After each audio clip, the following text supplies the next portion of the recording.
Sala de imprensa no ar. Hoje eu estou com o deputado Wilker Barreto, que está de folga, mas deu tempo de chegar por aqui, né? Meia folga, né? Porque eu todo dia trabalhando na Assembleia. Mas obrigado pelo convite, Cíntia. Obrigado, Tiago, aí, por poder participar dessa conversa franca. Tenho certeza que a gente pode contribuir aí com muitos assuntos e falar sobre política, sobre Manaus, Amazonas, do que eu penso aí. Estou à disposição. Vamos embora. E também estou com o jornalista Tiago Botelho, que vai colaborar aqui com a gente. Boa tarde, Cíntia. Boa tarde, deputado. Um prazer estar aqui com você, uma amiga querida, uma profissional exemplar. E vamos juntos, vamos falar de política, que é aquilo que a gente gosta de falar, né? Vamos. A gente até, vocês já estavam furando a pauta aqui, que é sobre o assunto do número de deputados que aumenta, mas que aumenta de uma forma ali com uma gambiarrazinha, prejudicial, né? Podemos dizer assim, ao Amazonas, né? Pois é. Como é que o senhor está vendo aí esse aumento do número de deputados federais? O aumento, eu sou favorável, porque o que decidiu o STF, Cíntia, foi que pela população do Amazonas, uma redistribuição das 513 vagas, nós teríamos direito ao aumento da representatividade na Câmara. Ótimo. De 8 para 10. O jeitinho brasileiro, a gente estava conversando, Tiago, quando a democracia ela é fraca, não está consolidada numa república, não se respeita a Constituição, se emenda ela, se faz o jeitinho brasileiro. Eu não acredito que o Supremo permitirá, porque não está atendendo a decisão. Se isso perdurar do aumento de vagas, o Amazonas, proporcionalmente, continua com a mesma representatividade. Prejudicado. Entendeu? Então, o jeitinho brasileiro, eu acho que o presidente Hugo Mota, por ser da Paraíba perderia uma cadeira ou duas. Isso, uma cadeira. Ele não quer ser ele o responsável na sua gestão de tirar uma vaga. Bem, gente, isso é lei, é Constituição, é Carta Maior. A Assembleia aumentará de qualquer jeito. Sim. Porque aumenta a representatividade. Lembrando que a composição de 24 deputados é que para cada um federal, 3 estaduais. 8 vezes 3, 24. Se passar a 10, automaticamente passará a 30. Entendeu? Mas espero aí que o bom senso prevaleça, né? Então o cálculo seria assim, fica em 531. Aumenta então, 18. Certo, mas aí o Amazonas tem que ter 4, né? Mais, e não só 2. Exatamente. Porque a determinação do TSE foi que fizesse a redistribuição das bancadas de acordo com o censo do IBGE. Então, alguns estados ganhariam e outros perderiam. Aí, como o deputado falou, houve o jeitinho brasileiro para que todos ganhem. Aí volta para Dilma, né? Ninguém ganhou nem perdeu, todo mundo só ganhou e ninguém perdeu, né? Aquela parada, basicamente isso. Só que aí a gente aumenta, mas como o deputado destacou, não aumenta a representatividade, porque todos os outros também irão aumentar os seus deputados. Mais gasto, 60 milhões por ano, salvo engano, a previsão prévia, né, de orçamento a mais para esses 18 deputados federais. Fora emendas, né? Exatamente, fora emendas. Isso, as emendas impositivas, emenda de bancada, emenda, enfim. Já é sabido, deputado, como é que isso vai ficar lá na Assembleia, por exemplo, assim, o número de emendas destinadas aos deputados diminui. X. Porque é o seguinte, porque você diminui o bolo, o percentual está definido. Entendi. O valor é o mesmo. O que é 500 para 24 passa a ser 500 para 30. Entendi. Entendeu? Então não há aumento pelo contrário, divide o bolo aqui embaixo. Então, mas os deputados estão vendo isso com bons olhos ou não lá na Assembleia? Eu acho que é positivo, porque aumenta a representatividade. Olha, eu passei 10 anos de vereador de Manaus, mas você levar um mandato para o interior não é fácil. Então, já que vai aumentar os deputados federal, aumenta o estadual e aumenta a representatividade. No caso do estadual, aumenta a representatividade, de federal não. Não, proporcionalmente não. Vamos ter mais 2 deputados, mas numericamente estamos perdendo. Então, a decisão jurídica não está sendo cumprida. Mas você acha que o povo está se sentindo representado pela Assembleia que a gente tem? Olha, eu faço meu papel, né? Eu estou aí num trabalho. Ninguém escolhe ser oposição, você é levado a ser, a conjuntura leva a ser. E eu procuro fazer meu papel e exercer meu mandato contribuindo. É preciso entender uma casa legislativa. Por exemplo, eu vejo os vereadores fazendo o seguinte: requerimento derrubado, fazendo o maior estardalhaço na rede social, não aprovaram meu requerimento. Eu faço o requerimento, mas hoje eu me apego muito mais na lei de acesso à informação, Tiago. Você sabia, vamos ter agora uma reforma regimental. Não existe nada nas casas legislativas que requerimentos aprovados precisam ser cumpridos.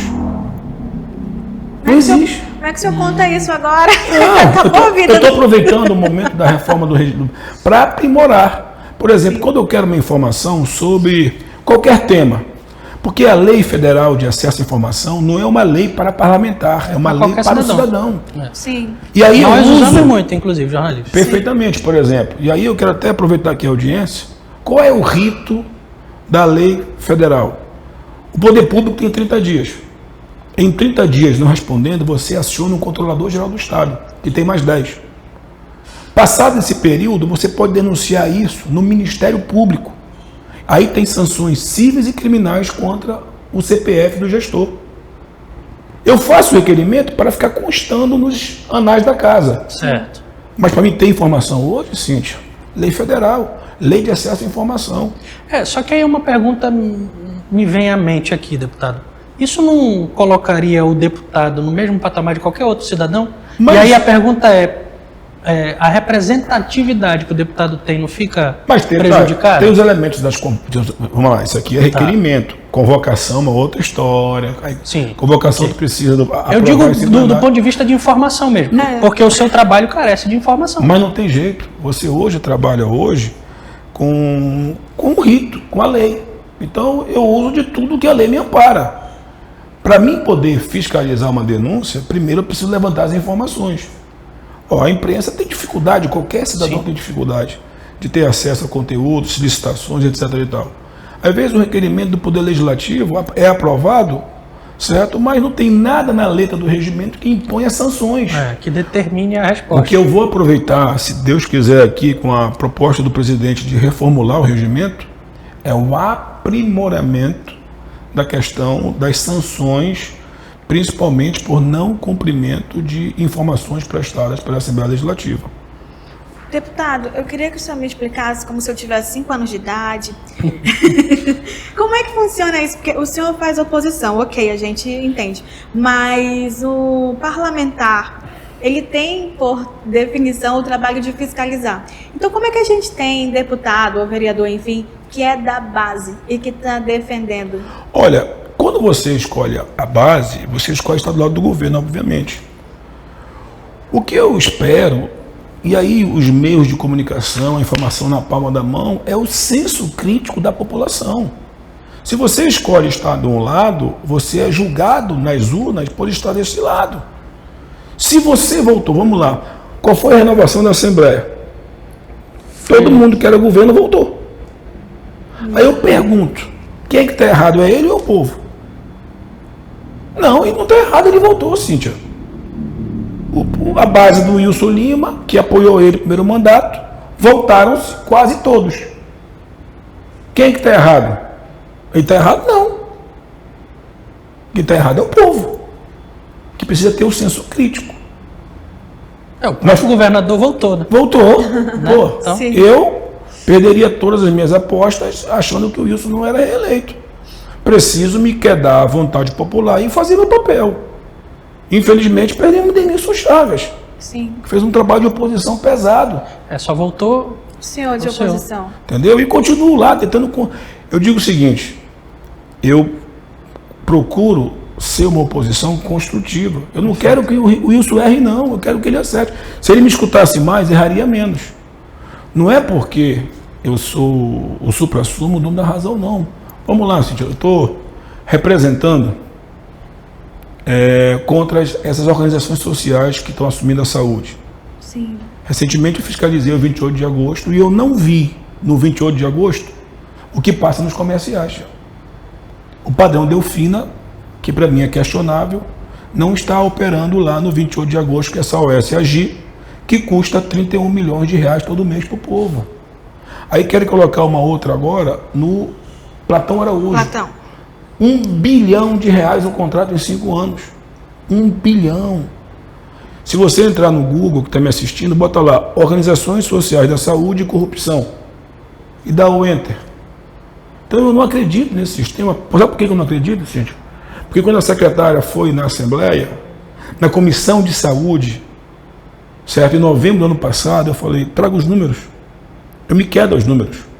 Se for bom para o Amazonas, conte comigo. Toda a Comissão de Saúde estava lá, foi aprovado o requerimento, até hoje ela não voltou. Quando estiveram lá, o diretor da AGIR, com o estudo da FGV, eu falei, me traga esse estudo. Porque o que eu estou vendo aqui não compensa 120 milhões de economia, não. Cadê esses números? Se os números são positivos, por que se escondem? Eu tenho representações minhas, eu até peço que o Tribunal de Contas aprecie minhas representações. Somado esses dois contratos, é 3 bilhões de reais em 5 anos, é muita coisa. Eu estou, quinta-feira, entrando com uma ação civil pública. Eu vou gravar um vídeo mais tarde, Cíntia, que vou mostrar que todo o processo de 1 bilhão de reais foi feito no mesmo dia, Tiago. No mesmo dia. Então, eu estou levando esses números, eu estou levantando as informações, e isso é meu papel de contribuir. Eu não sou contra, ó. Inclusive eu faço indicativos, eu estou fazendo inclusive uma proposta ao Executivo que crie, porque a gente possa fazer uma reunião com a Secretaria de Infraestrutura, Cefaz, SEMA, e possamos, o governador assumir o papel de criar e propor um consórcio dos governadores interessados na BR-319, que é o estado de Roraima, o Amazonas e Rondônia. Quanto custa asfaltar os 400 milhões que compete ao Amazonas? 3,5 bilhões, segundo o secretário. 400 quilômetros, né? 400 quilômetros, né? É. Aí eu lhe pergunto, 3,5 bilhões dentro da capacidade de endividamento não é um bom negócio investir nisso? Lógico que é. Porque liberado as licenças, se um dia isso acontecer, enquanto a Marina estiver aí, eu não tenho esperança. Certo? Porque... E o dinheiro? Ou esqueçamos o que fez a Amazonino lá atrás, que teve a coragem de asfaltar 174. E depois correu atrás de pegar o dinheiro de volta. Sim. Mas alguém tem dúvida da importância da 174 para nós? A gente volta nesse assunto, mas agora a gente vai para um rápido intervalo.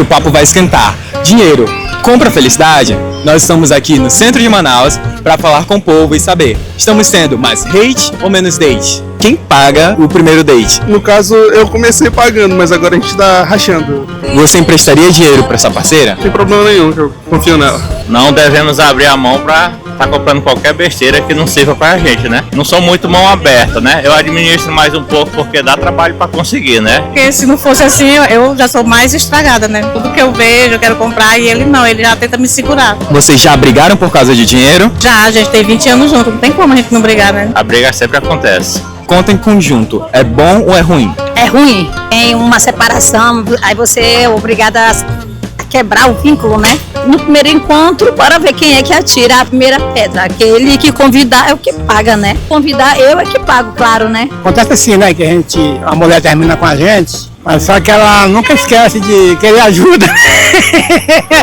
Querendo ajuda.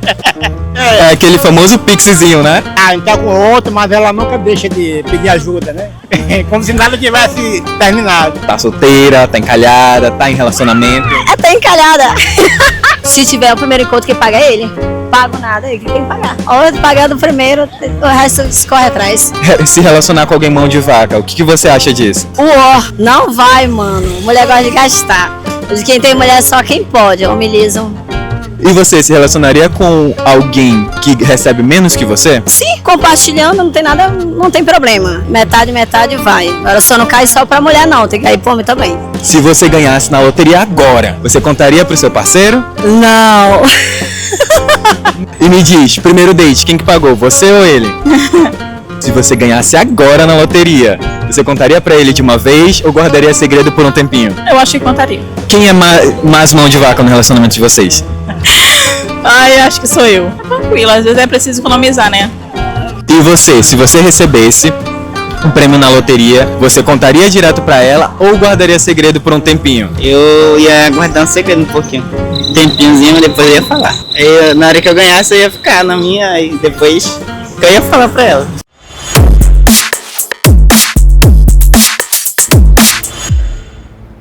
Sala de imprensa no ar. Hoje eu estou aqui com o deputado Wilker Barreto e com o jornalista Tiago Botelho.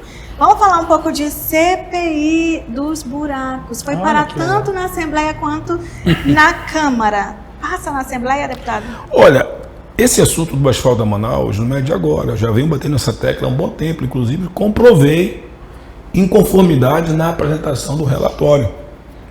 Eu espero que sim, né? Eu até me candidato aí para ser relator, presidente. O senhor já assinou? Já assinei.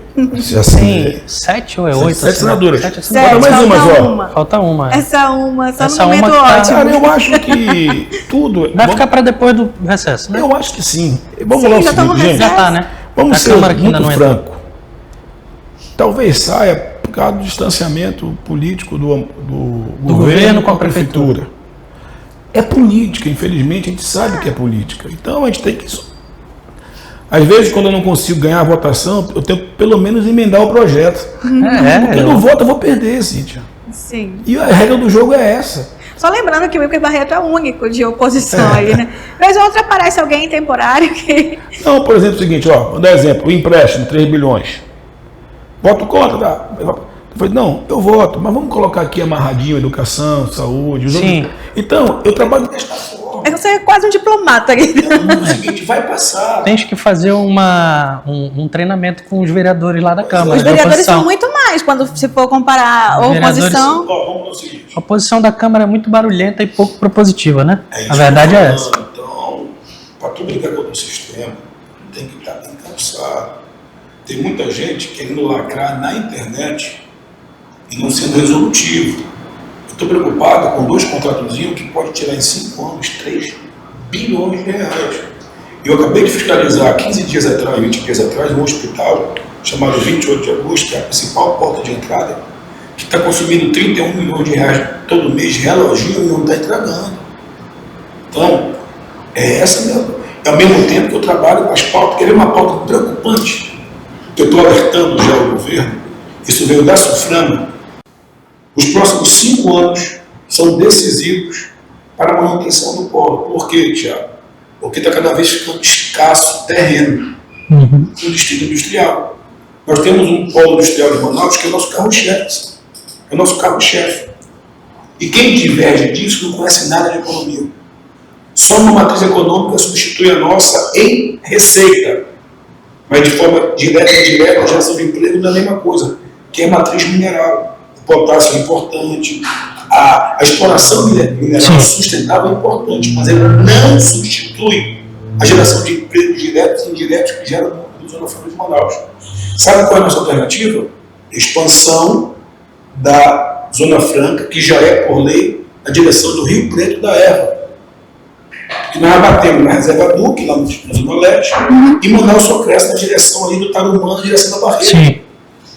Eu falei isso já protocolei requerimento, já tive reunião com o Serafim Corrêa, já comuniquei isso no indicativo ao governo. Falei, pelo amor de Deus, o Wilson tem que sair do governo, ou para ser candidato, depois daquele um ano e pouco, deixando a pavimentação, a duplicação da M010.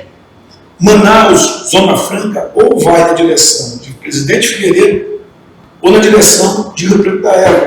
Rio Preto da Erva é melhor porque mais próximo, é uma área estadual, não é uma rodovia federal, tem que levar uma infra melhor.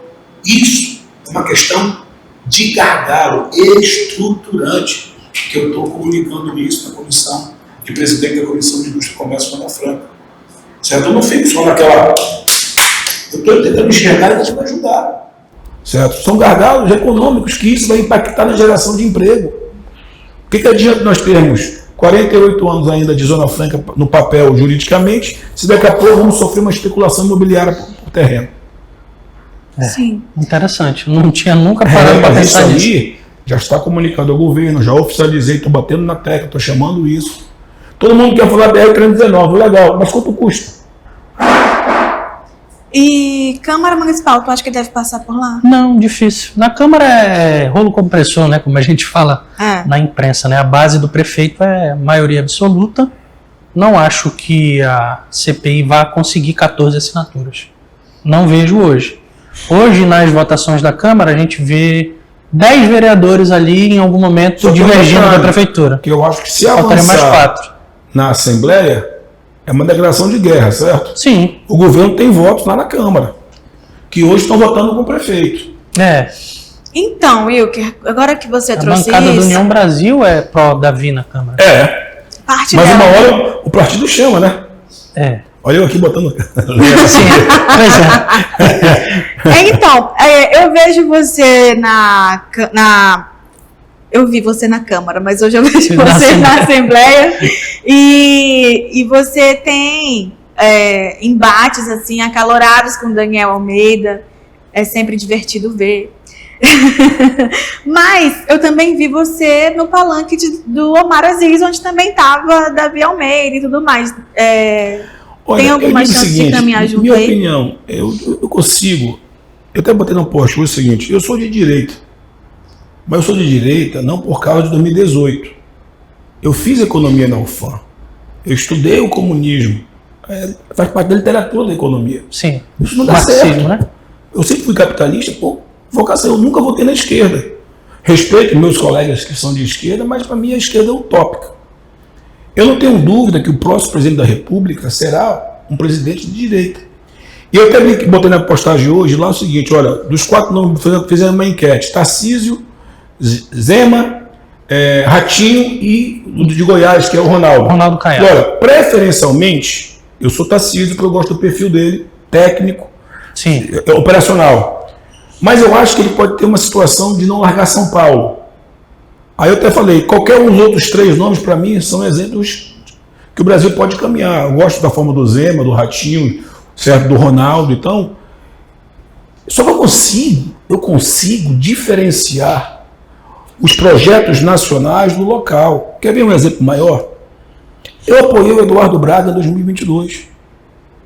Com todos os seus defeitos, como todo mundo tem. Mas não tenho dúvida que o Amazonas hoje seria diferente. Eu não voto cegamente, eu faço o jogo do trigo. Eu não votaria jamais no Wilson Lima porque eu sei que nós estaremos aqui nesse momento, com quase 7 anos do governo, passando por um governo desastroso, financeiramente, certo? E estruturalmente. É impossível o Amazonas estar batendo, Tiago, receitas recordes e não ter um hospital novo construído, uma delegacia, uma UPA, nada. Então, eu consigo fazer esse tipo de diferencial. Para mim, Manaus errou ao reeleger o Davi. E vai pagar um preço caro por isso. Pagará um preço caro. Tu sabe o que está acontecendo hoje em Manaus? Especificamente em Manaus? No Amazonas. Mas eu vou aqui de Manaus, eu conheço bem Manaus.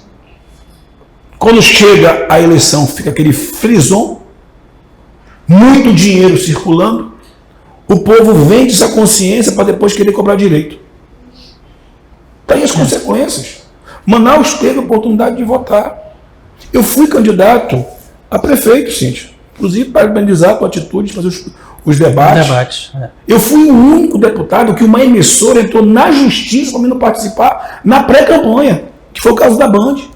Ajuizou contra mim, para mim não participar do debate da Band. Por que aquilo aconteceu, Wilker? Cara, porque é o seguinte, vamos lá, o que eu tenho a oferecer? Eu sempre falei o seguinte: enquanto o Amazonas, para cargos executivos, não prestigiar a capacidade gerencial, está aí. O Mobiliza está conversando, mas eu não tenho menor chance de apoiar o Davi. Certo? O único candidato majoritário que procurou o Mobiliza foi o Omar. Ninguém me ligou. Olha que eu sou o líder da oposição. Tenho muitos números, tenho muito conhecimento. Ninguém do PL, ninguém nada. Para dizer, PL, eu tenho um ótimo relacionamento com o Alberto Neto, que eu vou ajudá-lo para o Senado. Como vou também ajudar o Omar e o Eduardo. Porque eu acho o Eduardo um bom senador da República. Eu sou parlamentar. Você ser relator. Reforma tributária. Meu irmão, dentro da República, você ser líder da uma das maiores bancadas, isso é peso. O Omar não? Não, mas o Omar não é o candidato a senador. Mas Estou falando a nível de Senado. governo é. Não, sim. Seu apoio, ela pergunta. Não, a nível de Senado, não, o apoio, certo? Hoje eu estou conversando com o Omar. É político mesmo. O Mobiliza decide junto. Certo. Nós estamos Certo. construindo o partido. Estou falando o Wilker, certo? Eu até conversei com o senador esse final de semana da questão do zoneamento econômico no sul do Amazonas. Precisamos fazer isso, senador, para poder sairmos dessas amarras do governo federal. O sul do Amazonas tem uma vocação produtiva. Sim. E se nós não fizermos isso, nós vamos condenar o sul do Amazonas literalmente à desgraça econômica. O senhor estava então naquele palco por causa do Eduardo? E porque eu tenho um bom relacionamento com o Omar. Mas isso não está decidido ainda para Não, é 2026. a Mobiliza que vai decidir. Certo. Eu, inclusive, vou participar agora de um evento, certo? Dia 19, devo estar assumindo, fazer parte da executiva nacional do partido, a convite do presidente Massarolo, que eu até agradeço o convite, certo? De poder ajudar o processo de construção do partido. Dizer que o Mobiliza quer contribuir com as propostas econômicas do que a gente viu nesses últimos 7 anos apontando os erros. De nós entendermos, por exemplo, que nós temos que ter uma consciência seguinte. Vamos lá, Cíntia. Hoje, vou pegar o exemplo dos Estados Unidos. Quem influencia uma política são governadores para com o presidente ou presidente para com governadores? O principal papel nosso é escolher um caminho para o país. Eu não tenho dúvida que o caminho é a direita. Eu não tenho dúvida disso. Porque eu acredito nessa filosofia de direito, do capitalismo. Do enxugamento da máquina, certo? Do controle dos gastos. O Amazonas, acreditem, os números da gestão Wilson Lima são catastróficos no que diz respeito à gestão, Cíntia.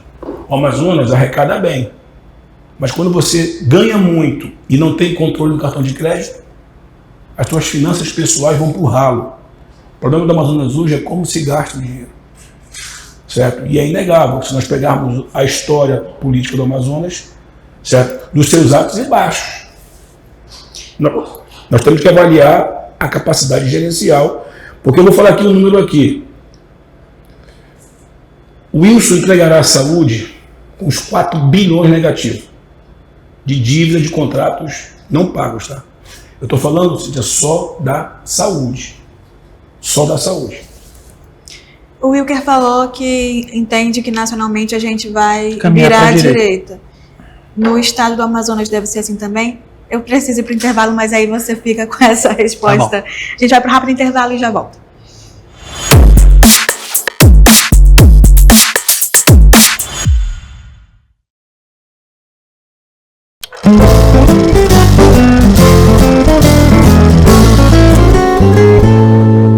E aí galera, beleza? Eu sou o professor Luca, eu sou professor de História e eu tô aqui para te contar uma curiosidade incrível sobre o estado do Amazonas. Você sabia que a província do Amazonas foi uma das primeiras províncias a abolir a escravidão antes da Lei Áurea? Pois é.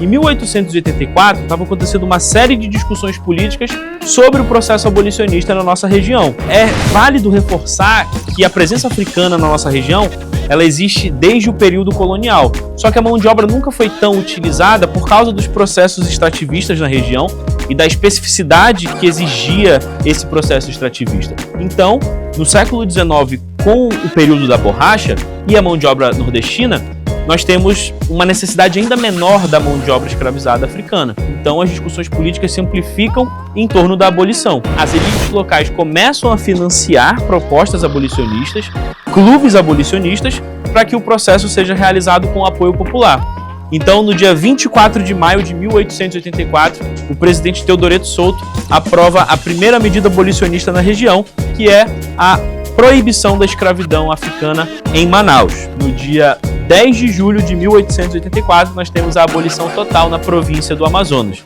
4 anos antes da Lei Áurea. Para mais histórias e curiosidades sobre o Amazonas, continua aqui na Blink TV.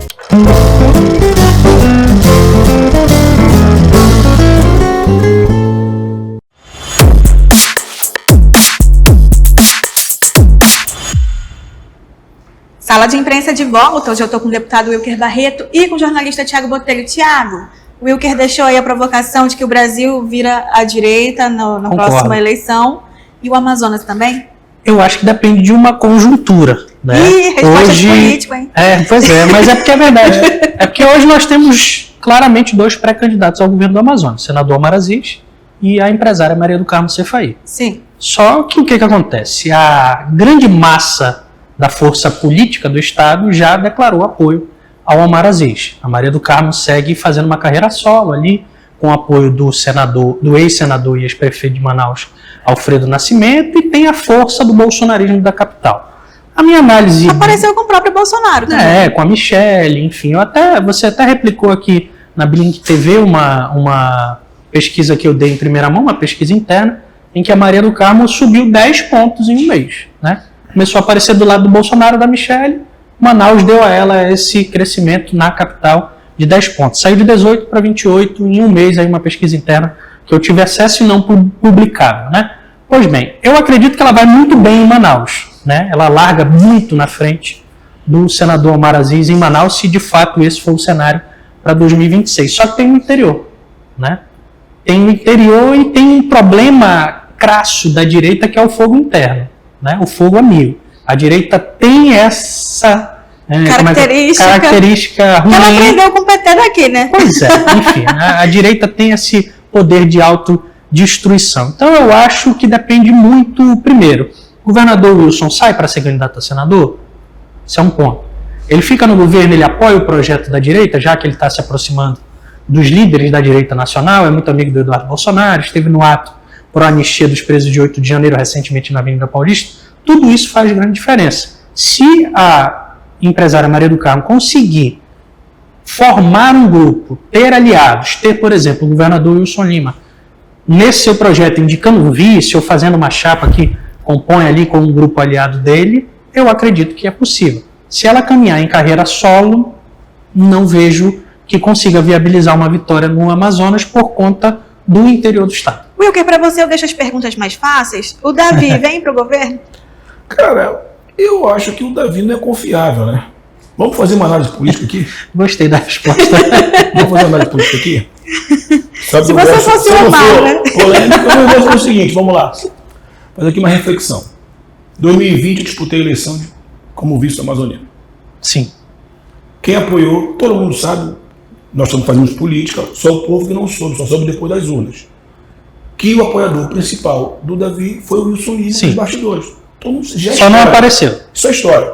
Sim. O Wilson Lima enche o Davi de dinheiro 2021, 2022, por isso que aquela oposição do menino, do Daniel, é de conveniência, porque enquanto estava entrando dinheiro do Estado na prefeitura, o Wilson era o lindão. Parou de passar o dinheiro, o Wilson virou feio. Então, tem que ter prudência. Mas vamos lá. O que fez o Davi com o Wilson? Empurrou a faca, chamado Tadeu. Tadeu.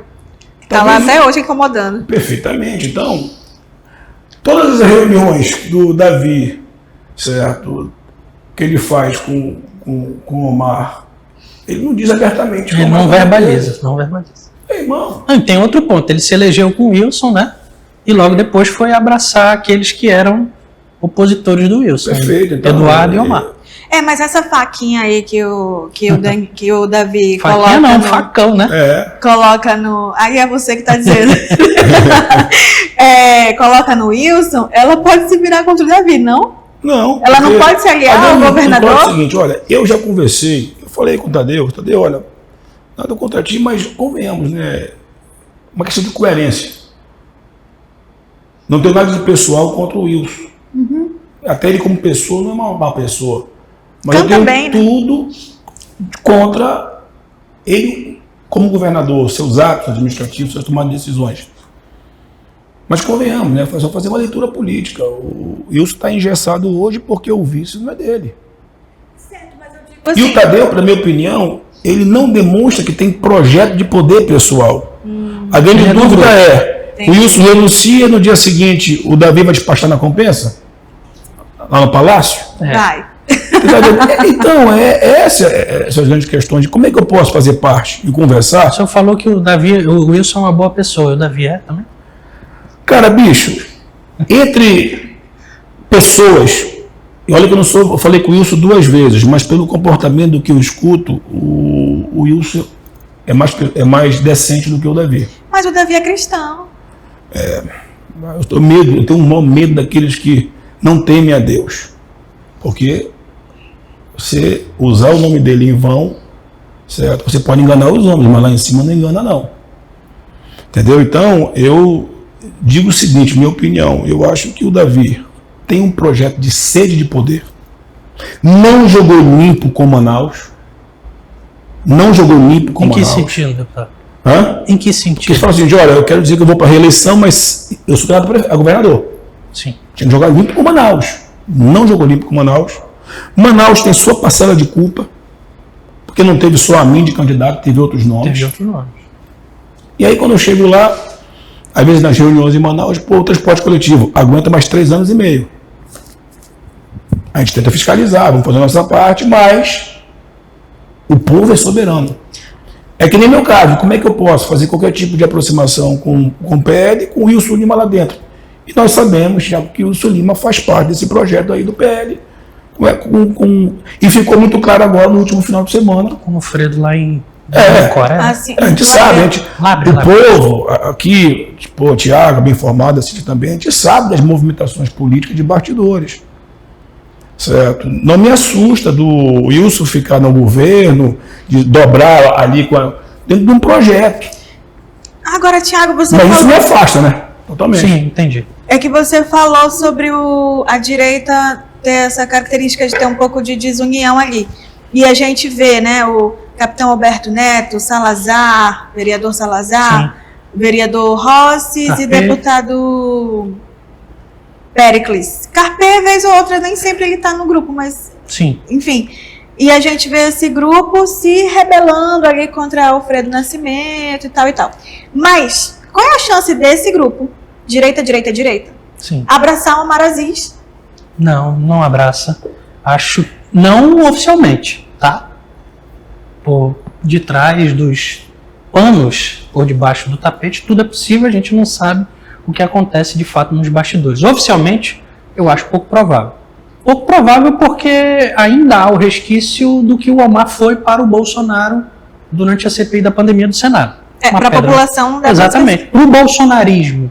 Né? Sim. Bolsonarismo é um movimento político nacional com força, que tem memória, com raiva às vezes, né, dos opositores, e muito fiel ao Bolsonaro. Então aquele que um dia criticou o Bolsonaro é persona não grata e ponto.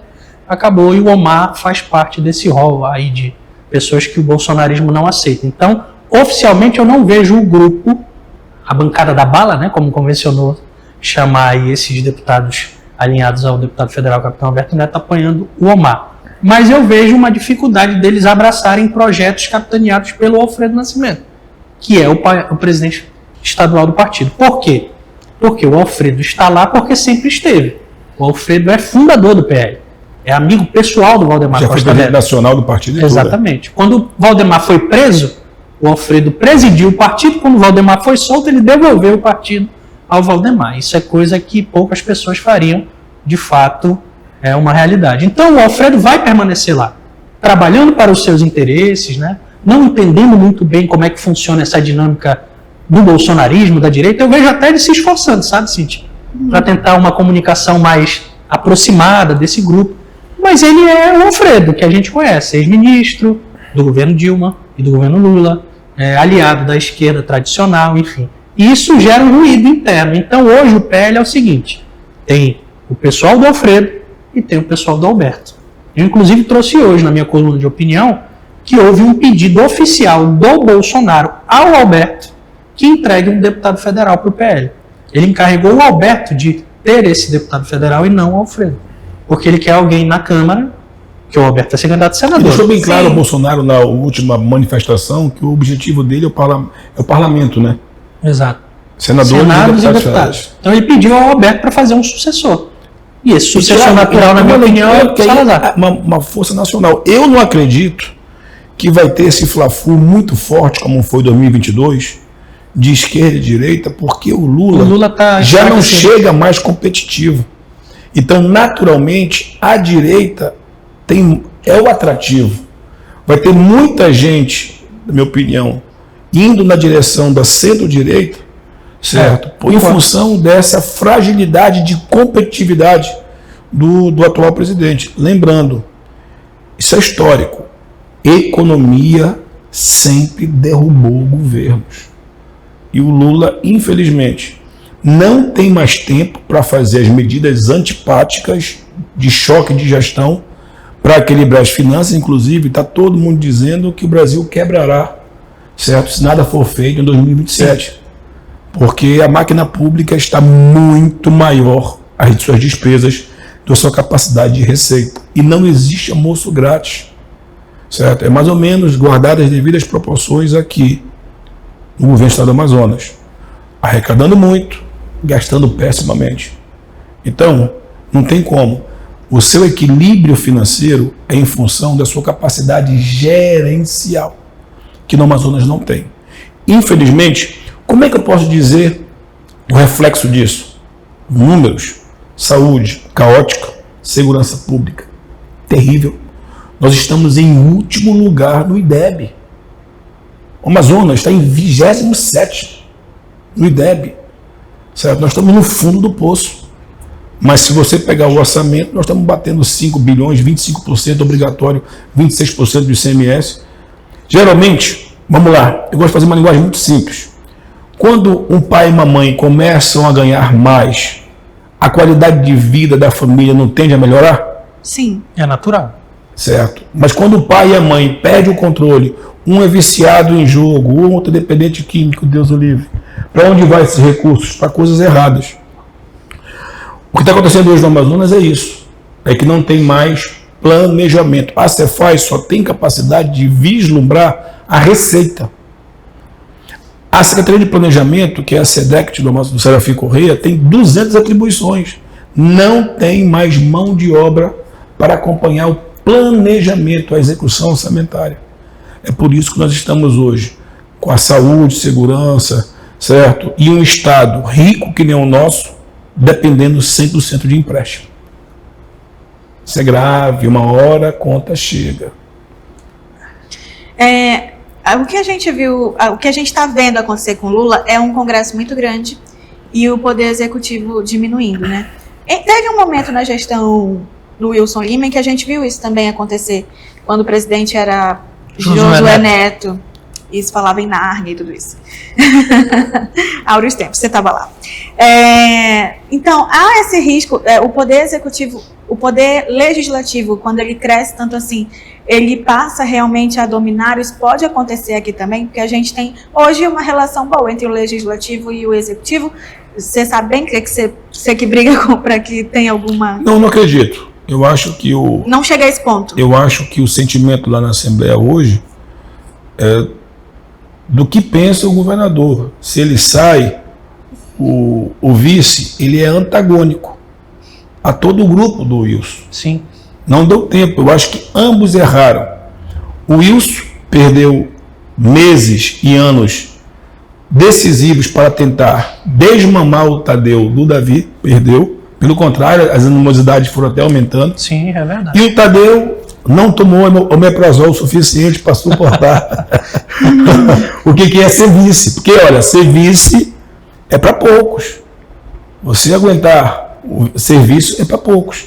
Entendeu? Então, não acredito. Eu acho que tem um bom alinhamento do Roberto com... O Roberto é um bom presidente? Sim, porque para mim não me atrapalha meu mandato. Inclusive, eu tenho até algumas desavenças na tribuna, mas não atrapalha. Porque por que eu votei no Roberto 3 vezes? Eu sou um deputado agora, saiu o resultado com quase 100 pronunciamentos contra o governo.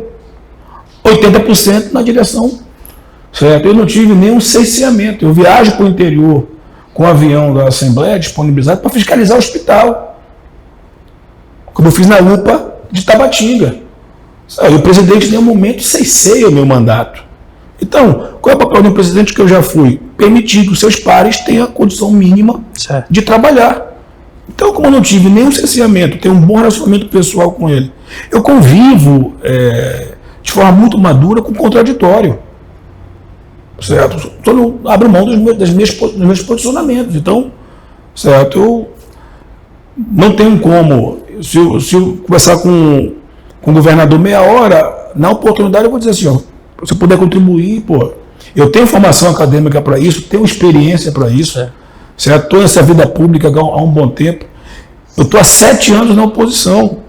E eu não sou aquela oposição xiita. Pode pegar minhas falas, eu não agrido a pessoa, a honra de ninguém, etc. E tal. Agora, eu sou duro nas minhas falas, como fui duro na questão dos CAICs fechados, CAIMs fechados, contratos que eu não considero benéficos. Ó, ninguém sabe, mas eu já tenho mais de 600 milhões de licitações derrubadas, que eu não deixei, graças aos órgãos de controle, certo, prosperar.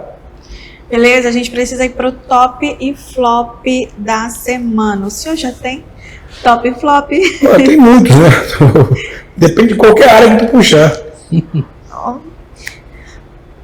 Pode mandar ver no que o senhor Bem, do que eu acho de positivo, tá dizendo? Positivo. Olha, eu fico feliz, por exemplo, de estar há 60 dias trazendo uma denúncia, porque eu acho grave. São os CAICs. Para quem não sabe, CAIC atende crianças de 0 a 13 anos. Pediatria, psicologia, serviço social, odontologia, reformados e fechados, Tiago, há mais de um ano. Cada CAIC, um CAIC, por exemplo, tem 3 fechados, 3 funcionando já, a duras penas, mas tem 3 fechados. Se essa semana passar e nenhum desses forem reinaugurados, 1.200 crianças deixam de ser atendidas por semana.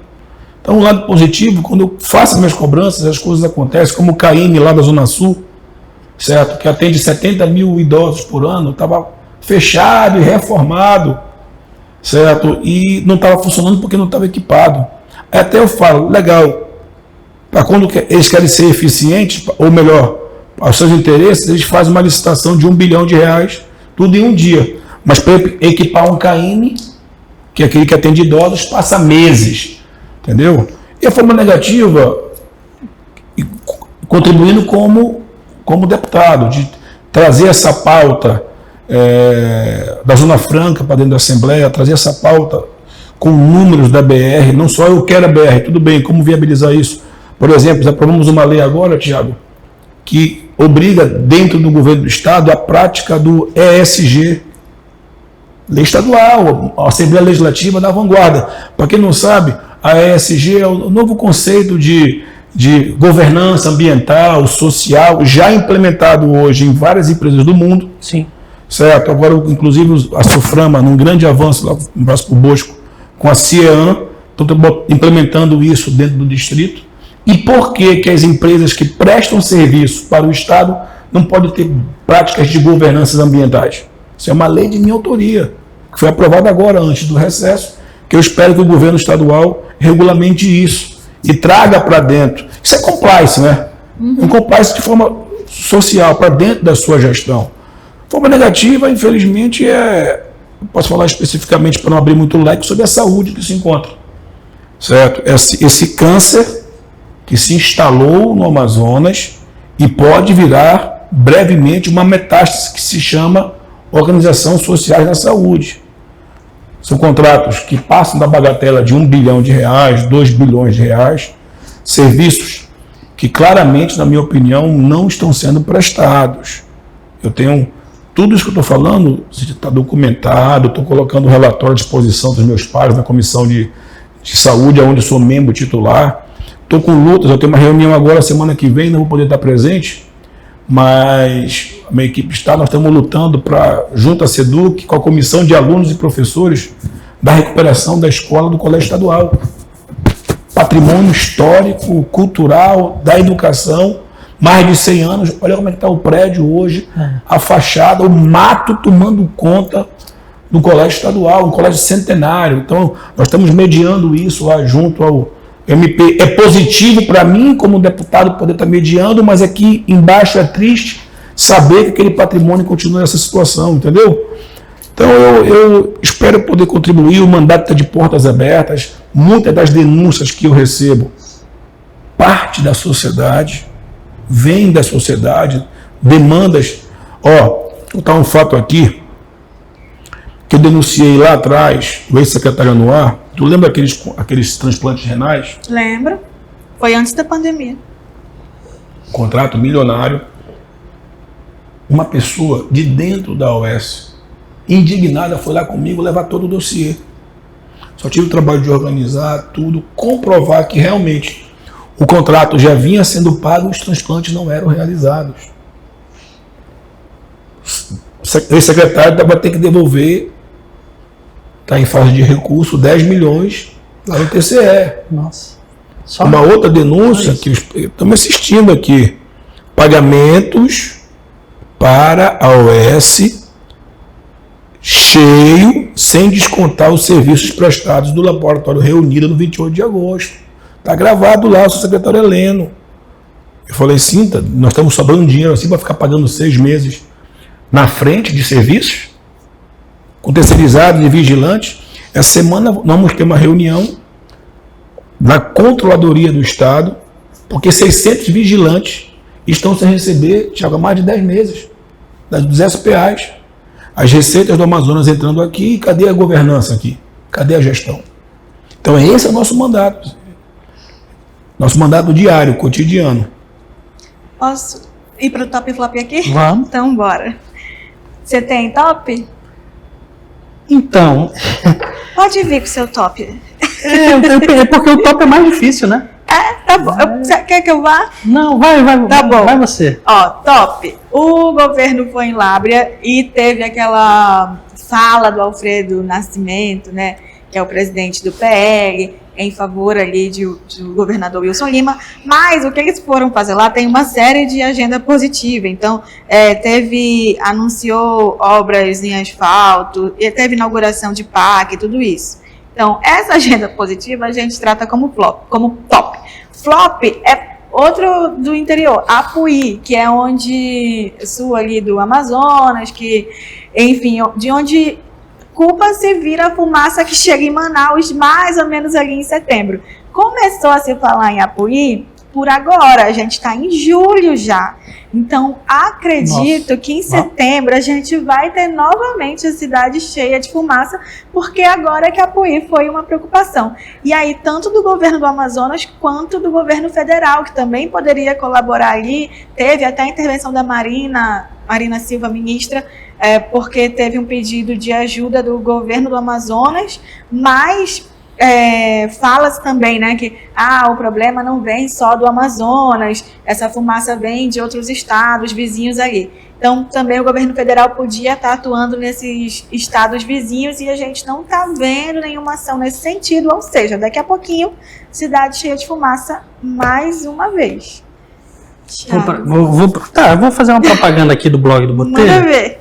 Tá aqui, ó. Bolsonaro pede um federal Alberto Neto, Salazar escolha natural. Vou botar isso aqui como top, tá? Tá bom. E o flop, eu acho que... O top pra você, então, é a influência do Alberto? Não, na verdade é um pedido do Bolsonaro para um candidato a deputado federal alinhado ao bolsonarismo. Sim. Certo. Porque ele entende que, na minha opinião, que há um movimento do Alfredo para tentar fazer uma chapa que o beneficie a ser eleito deputado federal pelo PL. Mas isso aí também não pode ser um medinho do capitão, não? Porque falou-se do Salazar vir para o Senado, que eu acho um super salto, né, de vereador para o Senado. Não, eu acho que não. Acho que o Salazar, em que pese seja esse fenômeno de rede social, esteja na hype, né, como diz. Mas ele é super fiel ao capitão. Ele é muito, o capitão Alberto Neto, para ele, é o seu líder político, né?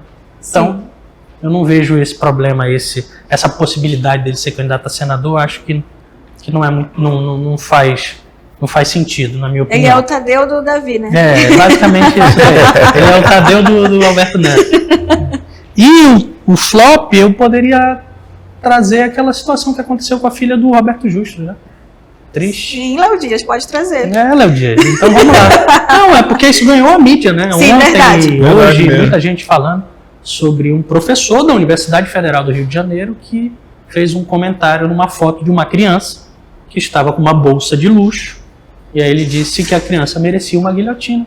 Uma guilhotina. Porque a criança é filha de um empresário rico, estava supostamente ostentando nas redes sociais. É lamentável que um professor universitário tenha esse tipo de comportamento. E eles chegaram a dizer que foi um presente, mas dane-se também. Pode ter sido comprado, pode ter sido um presente. É uma criança que foi, enfim. Eu acho que é lamentável esse tipo de comportamento. Concordo. Então eu coloco como flop esse daí. Merece. Obrigada, deputado, por ter dividido aí um pouco da sua tarde com a gente. Obrigada também, Tiago. Eu que Eu agradeço. agradeço a oportunidade também, estar à disposição de Espero falarmos ter mais vocês. de política. Espero que a CPI saia aí do Pois Fora é. Manaus. Vai ter muito assunto aí. Tem muito assunto. E eu espero ter vocês em outros Sempre programas que nossos. for convidado, virei. E é isso, Sala de Imprensa fica por aqui e eu espero você amanhã às 19h.